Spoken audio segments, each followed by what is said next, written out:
안녕하십니까 여러분. 성경 기록은 무엇이라 말하느냐 채널에 오신 것을 환영합니다. 이번 시간엔 우리의 모든 비밀이 공개되는 순간이 있습니다 라는 제목으로 여러분들과 같이 나눠보려고 합니다. 자, 시작하겠습니다. 그리스도의 심판석에 대해서 이야기를 하려고 합니다. 그리스도의 심판석이란 무엇이냐면, 그리스도인이 휴거된 뒤에, 우리가 올라가고 난 다음에 그리스도 앞에서 자신이 행한 것에 따라서 심판받는 자리를 이야기를 합니다. 많은 사람들이 그리스도의 심판석이라고 하는 이곳을 잘 모릅니다. 왜냐하면 그리스도의 심판석이라고 번역이 되어야 될 그 자리에 하나님의 심판석이라고 번역이 잘못되어 있기 때문이죠. 그래서 그리스도인들도 백보자 심판에 간다, 백보자 심판석에 간다라고 생각을 하고 있는데 사실 다릅니다. 그리스도의 심판석과 그리고 백보자 심판은 서로의 그 목적이 다릅니다. 왜 그것을 하는지에 대한 목적이 다릅니다. 그리스도의 심판석은 그리스도인들이 보상을 받는, 어떤 보상을 받을지에 대한 결정을 내리는 장소인 거고, 백보자 심판은 마지막에 가서 모든 사람들을 이제 지옥으로 보내기 전에 그 점검을 하는 그 심판이라고 생각을 하시면 되겠습니다. 그래서 그리스도의 심판석이라는 이제 구절이 들어간 걸 찾아왔습니다. 로마서 14장 10절 말씀입니다. 그러나 어찌하여 너는 너의 형제를 판단하느냐? 아니면 어찌하여 너는 너의 형제를 무가치하게 여기느냐? 이는 우리 모두라고 되어 있습니다. 이 부분 잘 보셔야 됩니다. 우리 모두가 그리스도의 심판석 앞에 설 것이기 때문이라. 자, 다음 구절입니다. 똑같이 그리스도 심판석에 대해서 이야기를 하는 구절을 가지고 왔습니다. 여기서 제가 이제 우리 모두에 대한 거를 한번 짚고 넘어가야 되는데, 제가 왜 로마서 14장에서 나왔던 그 우리 모두라고 하는 거에 대해서는 제대로 설명을 안 하고 여기서 가지고 왔느냐, 이제 이야기를 하느냐라고 한다면, 로마서 같은 경우에는 쓰인 대상자가 사실상 거짓 모두라고 생각을 해도 됩니다. 그리스도인들에게도 쓰였고요, 그리고 유대인들에게도 쓰였고요, 그리고 그 이방인에게도 쓰였습니다. 아직 죄인인 자들에게도 쓰였다는 거죠. 그런데 이제 이게 어떤 그 구절의 그 문맥에 따라서 말을 하는 대상자가 로마서는 달라집니다. 그래서 사실 우리 모두가 그리스도의 심판석에 간다라는 이 이제 구절을 이야기를 함으로써 그리스도인들을 이야기를 하는 거구나라고 이야기를 하지만, 그 부분에 대해서 헷갈려 하실까봐 제가 정확하게 이야기를 하기 위해서 고린도 후서에 있는 이 장에서 이야기를 꺼냅니다. 고린도 전후서, 고린도 서신은 고린도 교회에 있는 성도들에게 쓴 서신입니다. 그렇기 때문에 사도 바울이 여기에서 우리라고 이야기를 한 거는 당연하게도 그리스도인들을 이야기를 하는 거죠. 이와 같은 명목으로 봤을 때, 문맥상을 이렇게 똑같이 봤을 때 여기서 이제 로마서에서 이야기를 하는 우리 모두 또한 그리스도인들이라는 걸 우리가 알 수 있습니다. 왜냐하면 유대인들에게, 이방인들에게 그리스도의 심판석에 대해서 이야기를 한 적은 없거든요, 사도 바울이. 자, 이제 넘어가겠습니다. 이는 우리 모두가입니다. 우리 모두 열외 없이, 그리고 반드시 그리스도의 심판석 앞에 나타나야만 하기 때문이라. 이는 선이든 악이든 우리 각자 자신이 행한 것에 따라 자기 몸 안에서 이루어진 것들을 받게 하려 함이라. 자, 선이든 악이든 이라고 되어 있습니다. 이 부분 잘 생각해 두셔야 돼요. 선이든 악이든 각자 자신이 행한 것에 따라 자기 몸 안에서 이루어진 것들을 받게 하는 겁니다. 이 자리가 반드시 있고, 우리는 이 선이든 악이든 이루어진 것들을 받게 되는 그 자리가 반드시 있게 될 겁니다. 자, 많은 사람들이 저는 구원을 받았으니 저는 괜찮아요, 나는 만족해요 라고 이야기를 합니다. 하지만 이 분들은 좀 여기까지는 생각을 못 하신 것 같더라고요. 뭐냐면, 그리스도의 심판석 앞에 선다는 것은 우리가 심판받는다는 이야기입니다. 저는 이제 구원받았으니 심판 안 받지 않아요? 정죄함은 없다고 하지 않았나요? 그게 이제 무슨 말이냐면은, 우리가 심판을 받는다는 것은 선이든 악이든 각자 자신이 행한 것에 따라 우리 몸 안에서 이루어진 것들을 받게 된다면, 우리는 악을 행해도 악을 행해도 보상받는 사람들인가요? 아니잖아요. 선을 행해야 당연히 선을 행해야 되는 사람이잖아요. 그렇다는 것은 여기서 심판이라고 하는 것은 선이든 악이든 분별되는 자리가 된다는 것을 반드시 생각해야 됩니다. 그렇기 때문에 저는 구원받았으니 좋게요 라고 한다면은 사실상 이 말씀들을 좀 가볍게 여기는 겁니다. 그 무거움을 알아야 됩니다. 그래서 제가 이걸 가져왔는데 고린도후서 5장 10절 말씀입니다. 아까 고린도후서 5장 10절에서 이어지는 그 이제 문맥을 그대로 보면 되는데, 그러므로 주의 공포스러우심을 알기에, 주의 공포스러우심입니다. 영어로 보면은 테러입니다. 주의 공포스러우심입니다. 이게 번역이 잘못된 거 아닌가요? 킹제임스 성경에서 보면은 영어로 테러라고 되어 있습니다. 공포 그 자체라고 봐도 됩니다. 주의 공포스러우심. 얼마나 이 자리가 공포스러울지 알기에 우리는 사람들을 설득하노라. 얼마나 공포스러울지 사람들을 설득하고 있는 겁니다. 이 사람들이. 그러나 우리는 하나님께 명백하게 나타났느니라. 그리고 내가 너희의 양심들 속에 명백하게 나타났음을 신뢰하노라. 우리의 양심들 속에 나타났습니다. 하나님을 두려워해야 됩니다. 하나님은 두려우신 분입니다. 우리가 하나님 앞에 갔을 때 어떤 꾸중을 받았을 때 어떠한 꾸중이 되었든 우리가 그걸 견딜 수 있을까요? 출애굽기를 보면은 모세가 시내산으로 올라갔을 때 그 전에 이제 산에 구름이 덮고 하나님 음성을 울렸을 때 이스라엘 민족들은 두려움에 떨었습니다. 하나님의 음성을 듣는 그 자체만으로요. 그게 꾸중이었든 아니든 그걸 딱 듣는 순간에 두려워 떨었습니다. 그 사람들은. 두려우니 모세에게 말하십시오. 우리에게 말하지 말아주세요 라고 이야기를 했습니다. 그렇다면 우리가 올라갔을 때는 얼마나 무섭겠습니까? 그거를 반드시 생각을 해봐야 됩니다. 주의 공포스러우심, 이걸 우리가 하나님을 두려워하는, 경외하는 마음을 갖고서 이 말씀을 잘 살펴보아야 함을 저는 미리 또 말씀을 드립니다. 어떻게 심판받는가에 대해서 이제 말씀을 드리려고 합니다. 고린도전서 3장 12절 말씀입니다. 이제 만일 어떤 사람이 이 기초 위에, 이건 저번에 말씀드렸다시피 그리스도의 복음입니다. 금이나 은이나 보석들이나 목재나 건초나 그루터기로 건축한다면 이라고 되어 있는데, 저번 시간 영상을 보셨다면 아시겠지만 제가 이 구절을 좀 나누었습니다. 방금 제가 이렇게 그었죠? 빗금을 그었는데 왜 나눈 거냐? 불에 타지 않는 것들과 불에 타는 것으로 나누었습니다. 그렇다면 우리가 어떤 것을 행했느냐에 따라서 우리가 하나님을 위해서 일한다고 이야기를 할 수 있는 것들이 있습니다. 우리가 보았을 땐 내가 하나님을 위해서 이것들을 했어 라고 하지만 우리가 심판받았을 땐 그게 아닐 확률도 존재합니다. 사람 마음은 누가 아려? 사람의 마음을 누가 아려? 라고 했습니다. 사람 마음은 자기 스스로도 속입니다. 그래서 봤을 때 나는 정말로 하나님을 위해서 했어. 난 하나님을 위해 열심을 다했지 라고 이야기를 하지만 막상 우리가 주 앞에 갔을 때는 그게 아니라는 걸 우리가 알 수가 있습니다. 그때 우리의 보상이 불타면 얼마나 두려울까요? 얼마나 떨리고 얼마나 또 억울할까요? 그럼 우리는 또 해명을 할 수 있습니다. 저는 이걸 어떻게 이야기를 하지만 우리는 하나님 앞에 변명을 할 수가 없습니다. 이걸 반드시 알아야 돼요.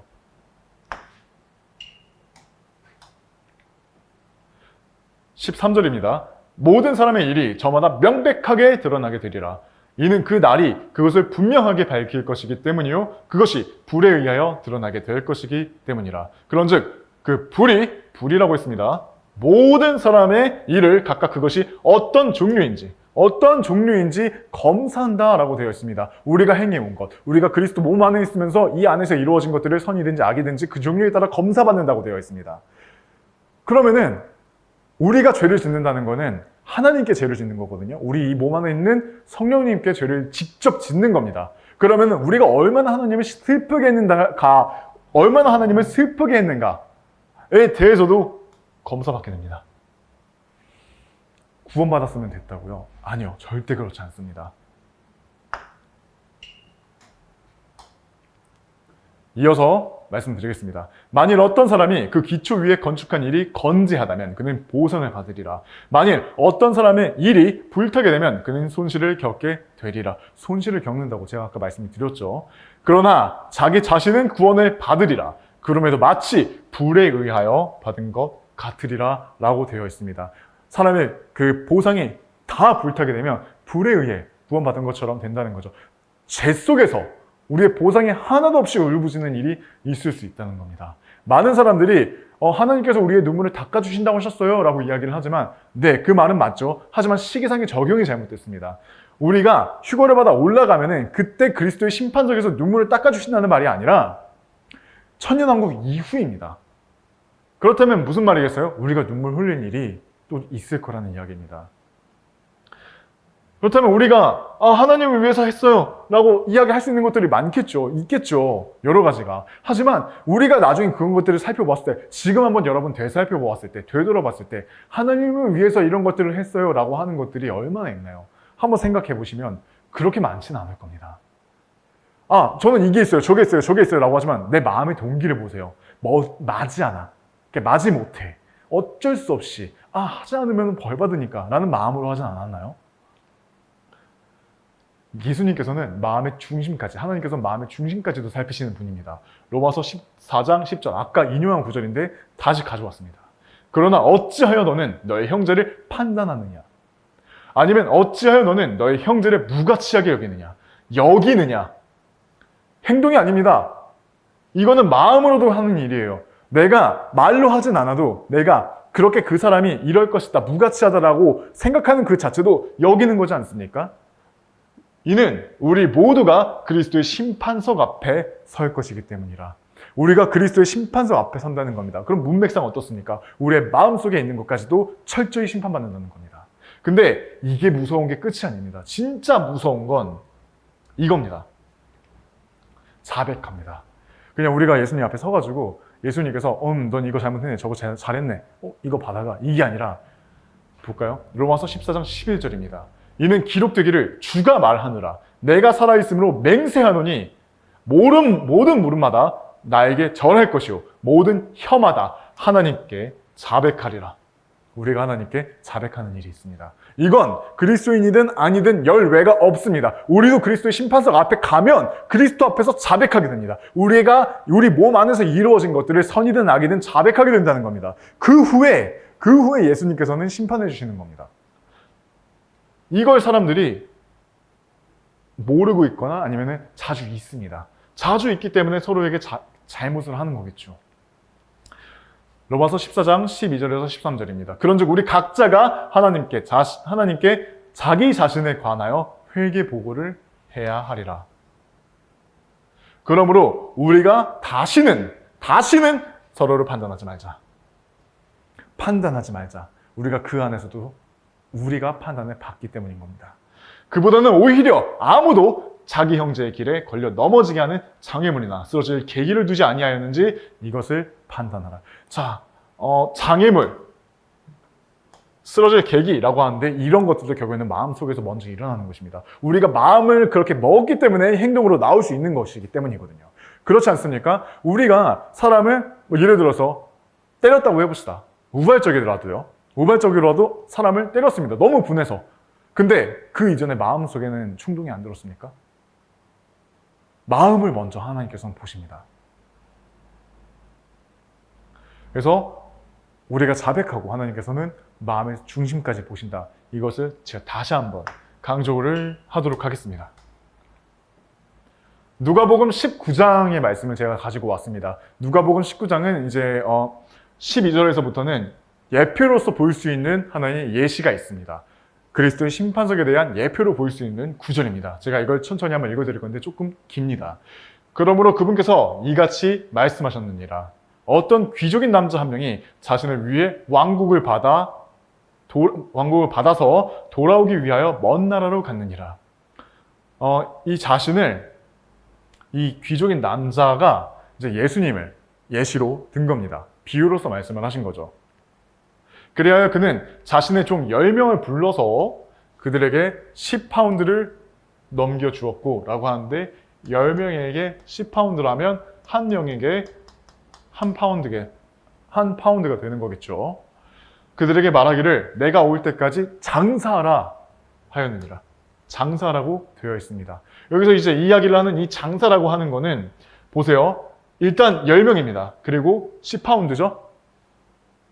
각자에게 균등하게 나누어졌습니다. 그래서 사람들이 많이들 이야기를 하는 게 이걸 딱 처음에 듣자마자 이거 달란트 비유 아닌가요? 라고 이야기를 하지만 달란트 비유하고는 다릅니다. 달란트 비유는 각 사람에게 하나, 둘, 5개의 달란트를 넘겨주었지만 여기서는 동일합니다. 그렇다면 여기서 이야기하는 요 파운드는 어떤 걸 이야기를 하는 거냐 하면은 바로 복음입니다. 왜냐하면 우리가 동일하게 받은 거는 복음이거든요. 그것을 가지고 장사라라고 하는 겁니다. 많은 사람에게 전하라. 사실 우리가 하나님의 말씀이라는 걸 봤을 때 어떻게 얼마나 많이 사용하느냐에 따라서 그것이 숙달되고 성숙해지고 그리스도인으로서 성장합니다. 마찬가지죠. 복음도 우리가 얼마나 전하느냐에 따라서 복음을 어떻게 전하느냐도 잘 전해질 수가 있겠죠. 그런 것들을 또 이야기를 하고 있음을 우리는 알 수가 있습니다. 그리고 15절, 14절 같은 경우에는 이제 그 예수님으로 예표되는 그 인물이 떠나고 난 다음에 반역을 일으키는 그 무리들이 있음을 보여주는 구절입니다. 그래서 제가 15절로 바로 가지고 왔습니다. 이후에 이러한 일이 있었으니 그가 왕국을 받아서 되돌아온 그때 그는 자신이 돈을 주었던 이 종들로 하여금 자신에게 불려올 것을 명령하였으니 불려옵니다. 이렇게 부르십니다. 예수님께서 그리스도인들을 불러오듯이 그리고 교역으로 각인이 얼마나 많이 벌었는지 친히 알고자 하려 하심이라. 친히 알고자 하려 함이라. 자, 이제 불러드렸고 너네가 어떻게 해왔는지 나에게 이제 보고를 해 라고 하는 자리인 겁니다. 그래서 이 다음 구절을 한번 열심히 잘 보셔야 됩니다. 주의 깊게 보셔야 돼요. 자, 처음부터 첫 번째 사람이 와서 말하기를. 이제 파운드를 넘겨주었던 그분이 와서 먼저 이야기하는 겁니까? 아닙니다. 부르고 난 다음에 먼저 첫 번째 사람이 와가지고 이야기를 하는 겁니다. 주여, 당신의 파운드로 10파운드를 벌었나이다 하였느니라. 그러자 그가 그에게 말하기를 그 뒤에 말하는 겁니다. 잘하였도다 너 선한 종아, 네가 매우 작은 것에 신실하였으므로 너는 10개의 도시들을 다스릴 권위를 가지라 하였느니라. 먼저 불림받은 사람이 먼저 이야기하는 거고 그 다음에 예수님께서 그 다음에 말씀해 주시는 거다. 이걸 알고 있어야 됩니다. 여기서 또한 같은 순서로 이야기한다는 것을 우리가 알고 있어야 합니다. 자, 그러면 첫 번째 사람만 이야기를 했느냐? 아닙니다. 그 다음도 보시죠. 두 번째 사람이 와서 말하기를 주여, 당신의 파운드로 5파운드를 벌었나이다. 먼저 역시나 마찬가지로 두 번째 사람도 와가지고 먼저 이야기를 합니다. 주여 하고 이야기를 하는 거죠. 그가 그에게도 이와 같이 말하였느니 너도 5개의 도시를 다스리라 하였느니라. 똑같습니다. 두 번째 사람도 와서 먼저 이야기를 하는 겁니다. 그 다음에 들으신 분이 거기에 따른 결론을 내리시고 보상을 해주시는 겁니다. 자, 그러면 여기까지 잘한 사람에 대해서 보상받는 그림이 나왔습니다. 자, 그 다음 세 번째입니다. 또 다른 이가 와서 이같이 말하였느니라. 여기서도 똑같이 먼저 이야기를 한 겁니다. 보소서, 주여 보소서, 당신의 파운드가 여기 있나이다. 제가 그것을 작은 수건 속에 놓아둔 채 간직해왔나이다. 왜 그러냐? 이는 제가 당신을 두려워하였기 때문이니 당신은 엄한 사람이기 때문입니다. 당신께서는 자신이 놓아두지 아니한 것을 취해 가시고 자신이 뿌리지 아니한 것을 거두시나이다. 나를 시켜서 너가 하면 되지 왜 날 시켜가지고 그러느냐. 내가 잃어버릴 수 있으니 내가 무서워서라도 가지고 있다가 나중에 돌려주는 겁니다. 이 말을 하고 있는 거예요. 그러니까 자, 그러자 그가 그 말을 듣고 그에게 이같이 말하였느니라. 너 사악한 종아, 너 자신의 입에서 나온 것으로 내가 판단하겠노라. 우리가 앞에 가서 이야기를 하면 어떤 이야기도 변명거리가 되지 못합니다. 오히려 우리가 이야기한 걸, 우리가 말한 것으로 우리가 판단을 받게 됩니다. 네가 알기에, 너는 알기로 너가 그렇게 생각하겠지만 나는 내가 놓아주지 아니한 것을 취해가고 내가 뿌리지 아니한 것을 거두는 엄한 사람이었도다. 그렇다면 어찌 너는 내가 올 때 내가 이자와 함께 나의 소유를 요구하도록 나의 돈을 은행에 두지 아니하였느냐. 그리고 그가 곁에 서 있던 자들에게 이같이 말하였느니라. 그 파운드를 그에게서 빼앗고 10파운드를 가진 자에게 그것을 주라. 자, 어찌하여 너는 내가 뿌리지 않은 것을 거둔다면, 너가 그렇게 말을 했다면 어찌하여 너는 내가 올 때까지 내가 이자와 함께 나의 소유를 요구하도록 돈을 은행에다 넣어두지 아니하였느냐. 어떻게 할 말이 있습니까? 이런 장소에 우리가 가가지고 이야기를 했을 때 우리 말로 우리가 판단받을 것도 생각을 해야 됩니다. 얼마나 무섭습니까? 그리스도의 심판대에 간다고 해서 우리의 보상만 받을 거라 생각하시면 안 됩니다. 그리고 어떻게 됩니까? 그 파운드를 그에게서 빼앗고 10파운드를 가진 자에게 그것을 주라. 가졌던 것도 빼앗긴다는 겁니다. 이에 그들이 그에게 말하기를 주여 그에게는 10파운드가 있나이다 하였느니라. 이는 내가 너에게 가진 자에게는 저마다 주어질 것이요 가지지 못한 자는 자신이 가진 것마저 그에게서 빼앗길 것이라고 말하기 때문이라. 자, 보세요. 가진 자에게는 저마다 주어질 것이요 가지지 못한 자는 자신이 가진 것마저 그에게서 빼앗길 것이다 라고 했는데, 가지지 못한다는 것은 결국엔 자신의 소산을 내지 못했다는 겁니다. 그러면 열심을 다하지 않았기 때문에 당연히 주었던 것도 빼앗기는 거죠. 이런 게 그리스도의 심판석에서 일어나지 않으리라는 보장이 있습니까? 그냥 이대로 멀쩡히 그냥 내 삶만 살아간다면, 그렇다면은 그래도 어느 정도는 먹고 살기는 해줄게라는 그런 보장된 구절이 있습니까? 물론 모릅니다. 하나님께서는 그래도 그를 위해서 무언가 남겨두실지는 모릅니다. 하지만 이 구절에서는 빼앗기죠. 우리는 두려움으로, 그러니까 하나님께서 나에게 어떤 해를 끼칠지 몰라 하면서 두려워하라는 말이 아니라 마치 아버지에게 혼날 아들의 마음으로 그렇게 부지런히 우리는 성경 말씀을 읽어야 됩니다. 자, 오늘의 교훈입니다. 구원은 절대 끝이 아닙니다. 끝이 될 수도 없고요. 여러분의 인생이 모든 형제 자매 앞에서 공개가 된다면, 그런 순간이 온다면 여러분들은 그 순간을 위해서 지금부터라도 준비해야 되는 것이 마땅하지 않을까요? 오늘 이야기하고 싶었던 내용이 이것입니다. 오늘은 그리스도의 심판석이 무엇인지, 그리고 성경에서 어떻게 이야기를 해오는지, 그리고 그에 대한 세부적인 내용을 간단히 알아보았습니다. 다음 시간은 그리스도 심판석에서 어떤 보상들을 받을지에 대해서 우리가 알아보는 시간을 가져보도록 하겠습니다. 오늘 이 시간 여기까지 하고 함께 해주셔서 감사합니다.